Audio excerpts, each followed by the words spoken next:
Alright, welcome to another video, and before we get started, I'd like to take a quick minute to thank all the Patreon supporters and YouTube channel members whose names you see scrolling across the screen right now. They make this financially possible, and without you, I probably wouldn't be here making videos, so thank you. Alright, so we're back with another flight with the T1 Ranger. You can see there. We're just gonna test a minor change. I've added some little air outlets, I guess would be the right term, air exits, for the cooling air to get out of the fuselage. You can kind of see one of them right there behind the little latch on the top canopy, the little hump in front of the rudder, kind of blocking the view of the rudder there a little bit. There's actually two of them. I put one in the rear section of the hatch, in the rear half of the hatch anyway, and another one on the stock location where the little stock cover for the GPS goes. So I do have my GPS mounted inside the fuselage on this one, below the rear hatch.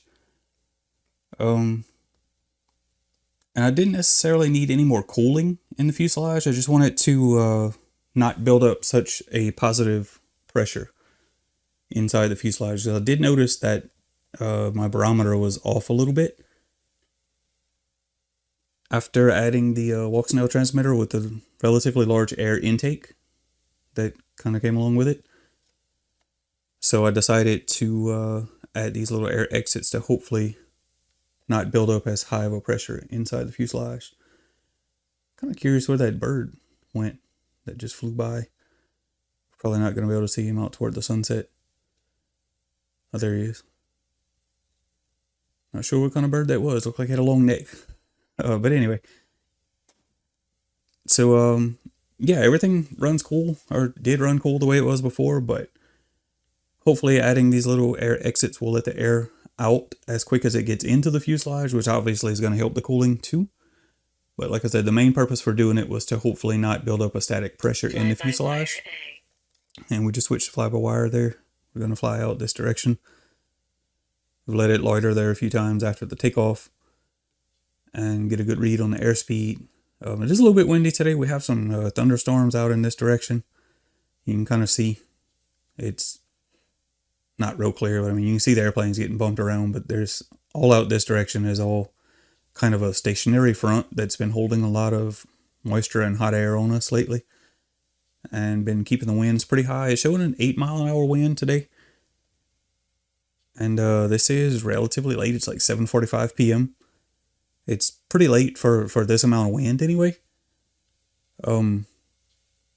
Normally it would be kind of calmed down by this time. I just noticed we're right at 200 feet, so I went ahead and locked that in with a cruise mode there. But yeah, this relatively high wind for this time of day, and like I said, you can see the airplanes getting knocked around pretty good. It's a gusty wind too, and it's because of this stationary front that's been sitting over the area here for at least a week now. And that's one reason I haven't been getting very much flying in. Haven't made any new videos. But I have taken the time to knock out a bunch of chores around the house and things I'd been neglecting while the weather was good in the previous weeks, and I was getting all the flying in I could. So we're kind of caught up on all that stuff, and also took some time to build the Baby AR Pro from Sonic Model. I kind of mentioned that on the community tab. I think I might have mentioned it in one of my previous videos as well, that I would be building one of those here pretty soon. Sonic Model did send me one. I guess they want me to review it. There was no contact or anything made. It just kind of showed up in the mail one day. They're kind of good about that. But yeah, like I said, I've reviewed several models for them in the past, so I guess they just thought it would be a nice gesture to send me one of these. It's been a while since they released anything really, but I'm pretty happy to see that they're still at work and moving along, and I think that's going to be a pretty fun little wing to fly. I don't want to spoil too much about it. I'm going to do a little walk around video of it, and I keep saying I'm going to do another updated walk around video of the T1 Ranger that we're flying today. One of the main reasons, well, one of the biggest reason I haven't done it, like I said, I really haven't had time. But one of the reasons I was kind of waiting to do it, I wanted to get this flight in today just to see if that little extra air outlets that I added improved on the accuracy of the barometer. And when I say the accuracy of the barometer, everything looks fine. Like I said, I assume we're pretty close to 200 feet right now. what was actually happening toward the end of the flight, when I would land, instead of being, it's never going to be perfectly exactly 0 feet when you touch the ground. But instead of being in the single digits, which is pretty common, that's pretty expected to see, your altitude be in the single digits toward the end of a flight.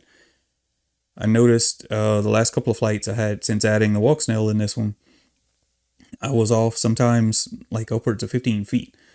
And what it was doing, when I was about 15 feet off the ground, it would show that I was at like 0 feet.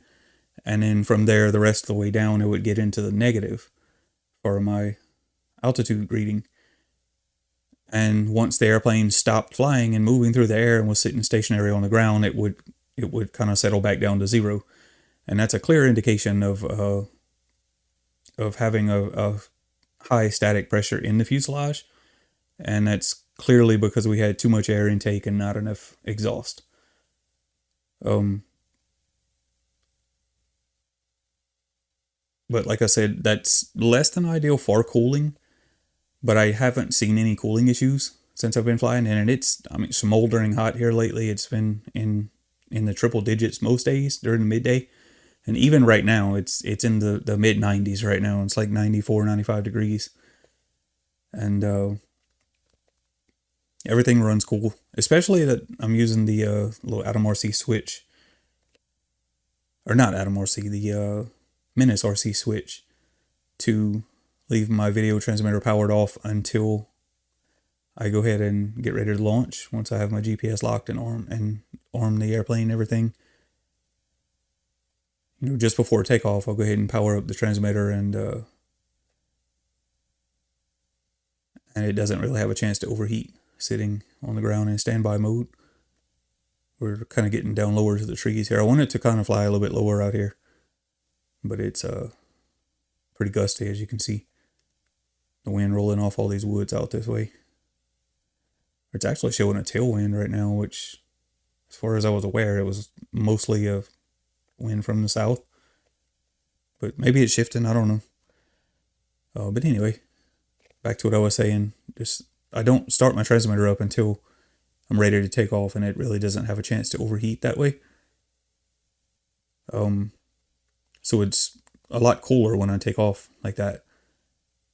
But it stays cool in flight. I've never seen any kind of temperature warnings or anything. And when I do land, I've checked the temperature at the end of both flights so far. Just kind of by feel. And it's always cool to the touch. And I do expect that we're going to have even better cooling now. And obviously on cooler days where it's not so hot out here like this, it's going to run a little bit cooler.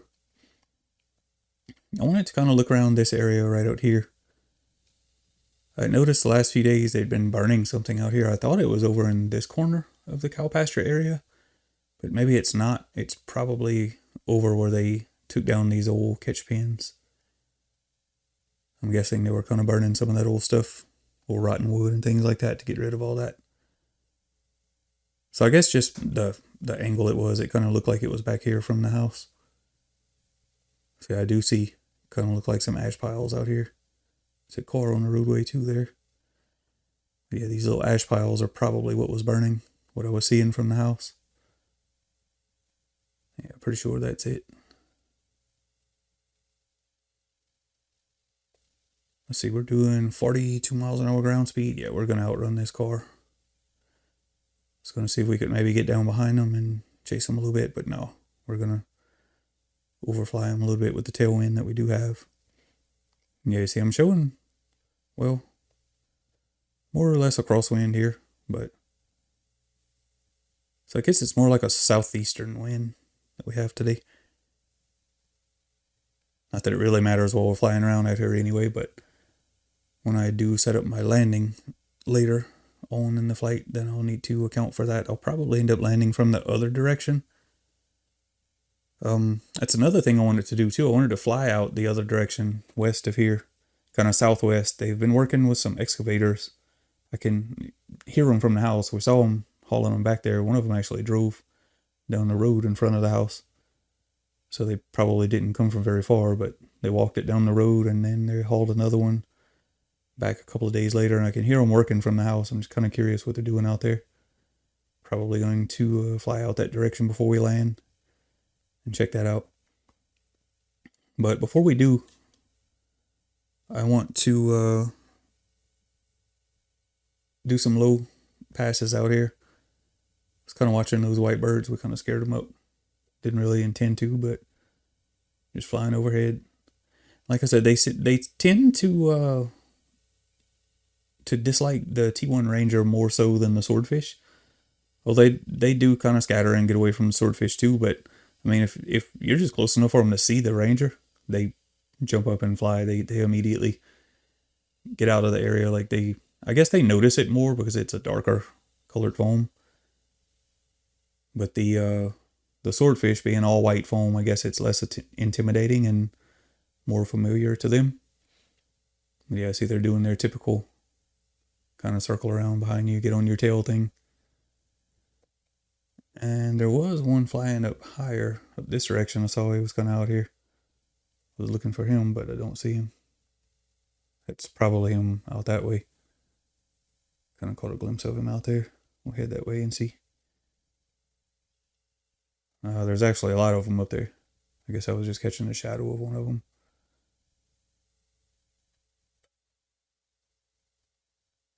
So yeah, we're going to leave them alone and go ahead and lose some of this altitude that I've gained. Yeah, there's another one flying up there. So yeah, let's lose some of this altitude that we've gained, and we're going to make a low pass down the fields back towards home and see if we can get a good idea of how accurate the barometer is. And I mean, it should be pretty obvious. We're not going to get a foot off the ground out here, but once we get closer to the house, I'll make a low pass down the runway or something like that. I just want to get kind of close to the ground. On the way back, we're probably going to fly through that little lane between the fences. And then, like I said, I'll make a run out towards home. And then I'll make a low pass down the runway and see if it appears to be accurate. But we won't really know until the end of the flight. When we do an actual landing, you'll be able to see what it looks like there. Or I will. Or we both will anyway. All of us will. I say we both. I think of my viewers as a whole when I'm doing this narration. It's kind of a natural, kind of weird, but it kind of grows on you after a while. You get used to it. But yeah, I mean, we're not very high above the fences here, and it's showing like 7 feet. I would have to get right down on the ground to zero it out. And like I said, I was able to zero the altimeter when I was like still 15, 20 feet off the ground before. Yeah, we're all the way down to like 4 feet right here. And as you can see out here, kind of look off the wing, we are actually pretty low. So yeah, I think my barometer is working a lot better now, in fact. It's a bigger improvement than I kind of expected. It's what I was hoping for, but like I said, I wasn't really expecting it to improve things as much as it did. So let's go ahead and... I believe this is the roadway. No, this is not the roadway that I'm coming up on. This was just a brown spot in the field. This is the roadway that we're coming up on right here that I usually kind of come up by this corner. And then from this corner, I'll kind of get ready to line up on my approach down the runway. Now I'm doing this in cruise mode, mostly because I'm not really flying really in dangerously low, in fact. That's what I was meant to say. But I don't want to get too much lower than this. But yeah, we're kind of skimming the top of the tall grass right there, and it's showing like 2 feet and 1 feet, 0 feet. And we're obviously still a few feet. I need to clear that corn though. But yeah, I'm guessing I was probably about 3 feet off the ground there. And it was showing 0, which is well within my margins of acceptability. And a far big improvement over what we had before. And I'm pretty happy with that. And we might even have a little bit of negative pressure in the fuselage. So these little cooling exhausts, air exhausts, definitely made a big improvement there. Not only for the barometer, but clearly it's going to cool a lot better as well. So I'm going to go back to fly-by-wire and just going to make another pass over the flying field here and we're going to loop back around, and I'm going to let the airplane loiter for a bit. And I don't have a loiter mode set up in my flight modes. So what I'm going to do, I'm actually going to fly out here a bit, gain some altitude. Let's go ahead and throttle up and do a quick climb. Gain enough altitude so that we're not going to run into anything and return to launch. I'm going to do that. I'm going to run outside and aim my antennas back towards southwest of here. And we'll fly that way. So give me a minute, I'll be right back.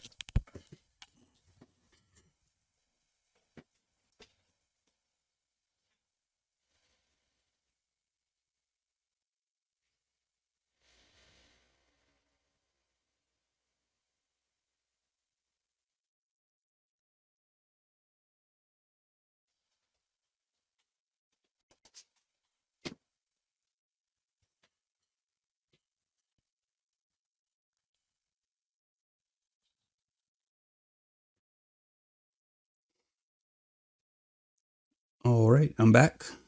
And I'm kind of curious why the airplane is turning. Yeah, that's right. I was thinking I had it set up to loiter counterclockwise, but no, it loiters clockwise. I'm not sure why I was thinking that. All my airplanes always loiter this direction. I don't know, for some reason I was thinking it was supposed to be loitering the other direction. But yeah, my antennas are faced southwest now, so I'm going to exit. Fly-by-wire A. Return to launch, go fly-by-wire, lose some altitude, and turn this direction and get back out in front of the antennas and go inspect or explore that area and see what the excavators have been working on. And I could see the boom from the excavators from the house. They're this little corner of the woods that's directly ahead that you can see right in the center of the OSD there. That's where they were working, and in fact, I see one of the excavators now. So I'm going to go ahead and go to cruise. Cruise. Just to hold the altitude.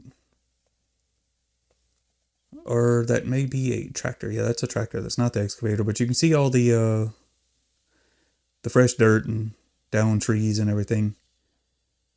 So yeah, they're actually working in these woods back here. That's surprising. I was expecting them to be working more in the field or something, but yeah, it looks like they're clearing a bunch of the woods out here.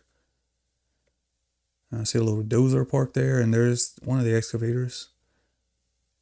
So I'm just kind of gaining a little bit of altitude so that we can fly over these trees and not lose signal from the house back that way. So I'm kind of curious. It looks like they may actually be cutting back into the wooded area. It's like the little dozer's been working out in the woods, clearing some of that.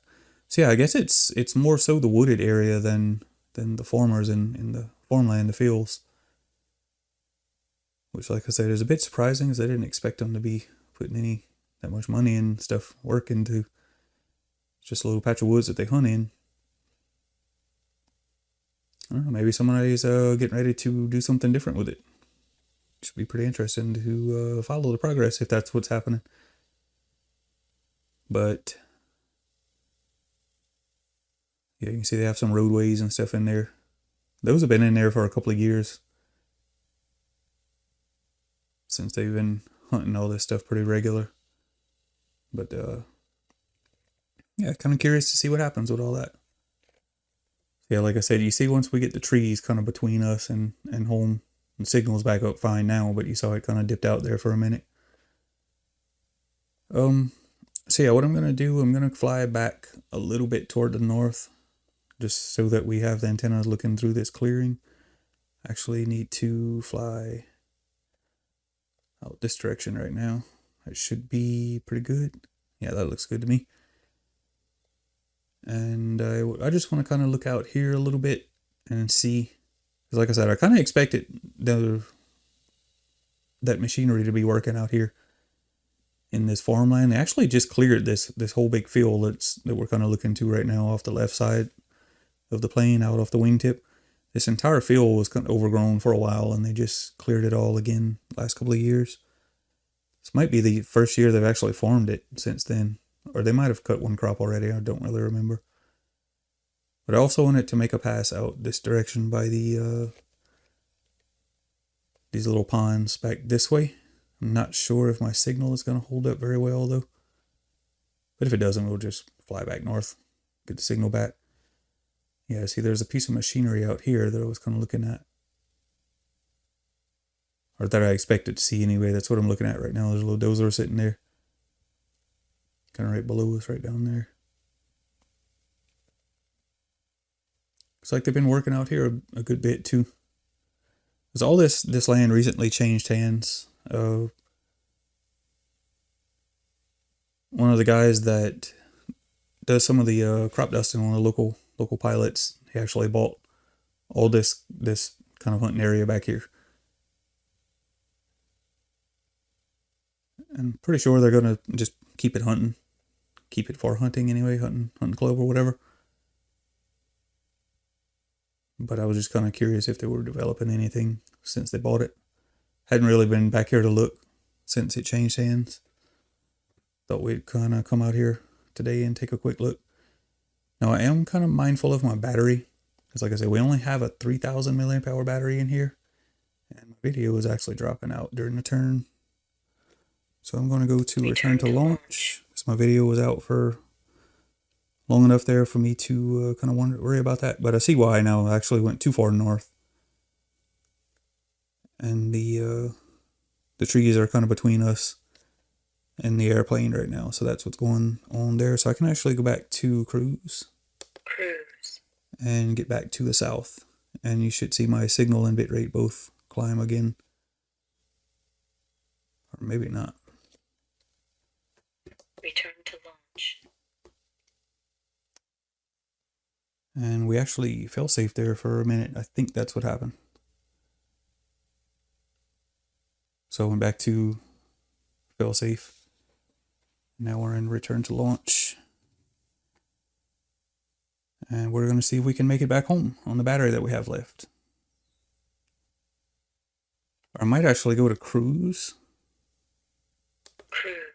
And start losing some altitude and see if we can get down into a little bit less wind.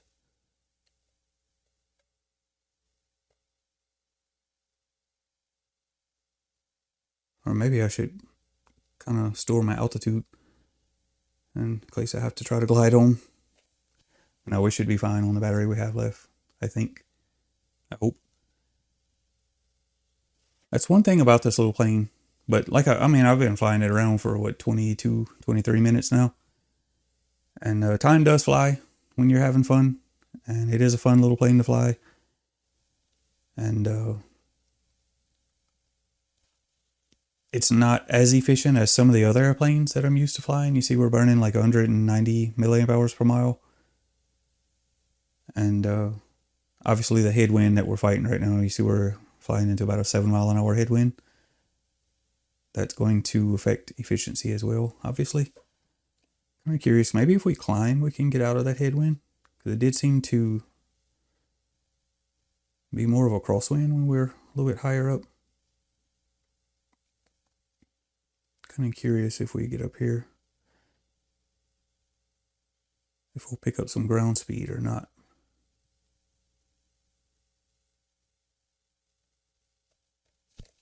Let's see here. My airspeed and my ground speed are matching a little bit closer now than they were before. So my wind speed estimate on the OSD hasn't updated yet. But obviously we have enough battery to make it home right now. I think. Pretty sure. But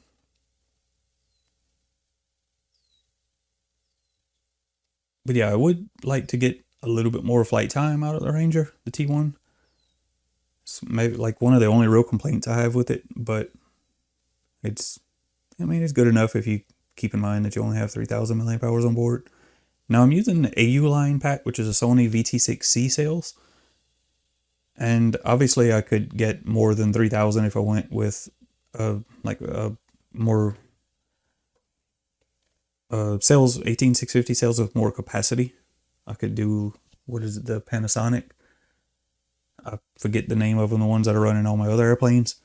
They're rated for 3,500 and pretty safely push them a little bit past 3,000. But yeah, you see we're all already back home. Fly-by-wire A. time to start losing some altitude and get ready to land. But yeah, I could run a different battery pack and get a little bit more capacity on board.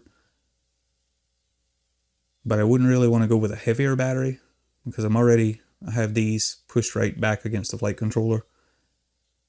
Since we have the Walksnail transmitter on board. To keep the center of gravity, I did have to push the battery back as far as I could. So I wouldn't really want to go with any heavier batteries, but I think it's a safer bet just to keep in mind that how much battery you do have on board and don't overdo it. So we'll go ahead and get lined up on the runway here. Cut power. Actually, we're going to add some power and extend the glide so we don't have to walk so far. And we'll go ahead and cut now and flare. And there we go, land right out in front of the shop. So we'll go back to manual and we will disarm. And go ahead and end the flight. So thank you for watching this one. Hopefully it's been enjoyable. Probably not that informative. Like I said, I don't really have a lot to talk about yet because I'm kind of wanting to do my little overview on this video. And I'm going to try to do that next. I'll do the walk around overview video on this one, showing the things I've changed recently since the last time I did one. And then we'll do another video with the Baby AR Pro. I'll show my build and fly it. I just noticed we're sitting on 30 satellites right now. It was 31 a second ago. It's pretty good, and there it is, 31 again. Really happy with the Walksnail GPS that I have in here. Pretty happy with it. It's performing really well. And I mentioned before that I am using the compass on it in this one as well. It's actually being used by the autopilot to navigate. But I'll talk about all that stuff later in the next video. This one's been going on long enough, so thank you for watching. Keep an eye out for the next one, and I will see you all then.